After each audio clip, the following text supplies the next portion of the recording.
We are now going to the Desmond and Leah Tutu Legacy Foundation has made a global call to prioritize children during the global pandemic. Well, for more on this global call, we're joined via Skype from Cape Town by the Foundation CEO, by Piyushi Kotecha. Thanks very much for joining us, Piyushi. So in what areas are you making the call for children to be prioritized? Good afternoon, and thank you for the opportunity. The call was initiated, it's a worldwide call, a global call initiated by the Kailash Satyarthi Children's Foundation, and it has the signatures of the Nobel laureates, and Archbishop Desmond Tutu is one of the signatories. It is a major rallying call for the need for global investment for a safer tomorrow for children across the world. That is the call that is being made, given the very vulnerable position of children as a result of this pandemic.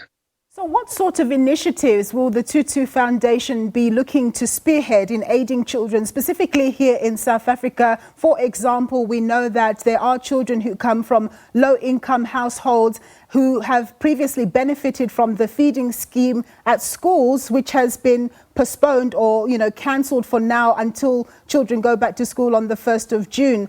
Obviously, they will be in a very vulnerable position even up to that time. Yes, thank you. I think that is an absolutely correct analysis. The feeding schemes, the move with regard to going back to school, all these will exacerbate, if you like, the vulnerability with regard to our children in South Africa. I think if I can present some facts to you globally and then just reinforce the point you've just made. If we look at for example, the 1997 Asian financial crisis and the 2009 global economic crisis, it showed that children are more likely to be forced into all kinds of very difficult circumstances.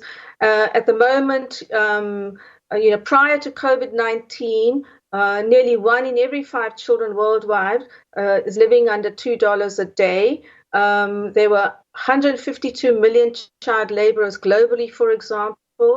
The World Bank has announced on April the 20th this year that it estimates COVID-19 will push 40 to 60 million people into extreme poverty in 2020. And again, globally, 300 million children are missing out on school meals amid school closures. So the call is really is a rallying call aimed at governments, businesses, civil society organization, communities, and parents to prioritize the protection of the world's most vulnerable children in this global response. And in South Africa, as the announcement with regard to the opening of schools is imminent, these issues need to be exercised with a sense of priority. Of course, we worry about children's physical well-being, but there's also the mental well-being. We are hearing, across the globe from various experts that it may be problematic that children haven't been able to engage socially in a classroom setting, and that there may be some damage that we don't yet know about. To what extent are you concerned about that, and how can people mobilize to assist children in that regard? I think this is a very fundamental issue that you're raising, the isolation, the lack of stimulation socially, academically, the peer exchanges, all of that has become extremely important. But at the same time, it's very important to exercise absolute protection for these children as they go back to school.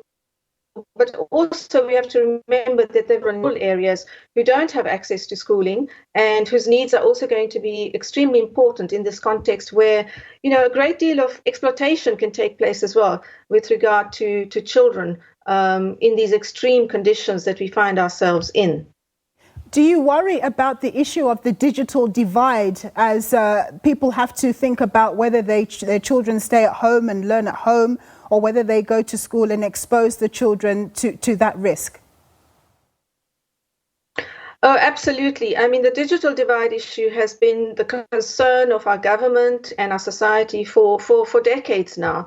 And although much progress has been made, I think we probably need to consider alternative methods, particularly using radio devices and modalities and mechanisms linked to that kind of access forum, if you like, since the traditional ones are not going to reach the most needy in our society. And it is very important that our children don't lose out on this fundamental right that is their right.